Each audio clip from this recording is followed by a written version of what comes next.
Hello friends, welcome back to my channel. आज आपण हिवाळा स्पेशल शेंगदाणे, तीळ आणि गुळाचे लाडू करणार आहोत। यासाठी मी सगळ्यात पहिले तीळ भाजून घेतली आहे, त्यानंतर थोडंसं खोबरं भाजून घेतलं आहे। थोडं खोबरं घातलं ना की ते मस्त टेस्ट येते, क्रंची। तर मी शेंगदाणे भाजून घेतले आहे आणि हे थोडेसे ड्रायफ्रूट्स घेतलेले आहेत। इथे मी काजू, बदाम आणि अक्रोड घेतले आहेत।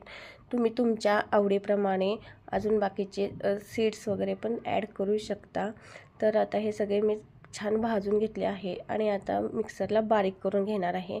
काजू बदाम हे थोडेसे मोठे मोठे आहेत, तर त्याचे काप करून घेण्याच्या ऐवजी मी असे थोडेसे ओबडधोबड फोडून घेतले आहेत आणि ते सुद्धा सगळं मी छान मिक्सरला बारीक करून घेतले आहे। गूळ पण बारीक करून घेतला आहे आणि हे छान असं मिश्रण मिक्स करून घेतलं आहे।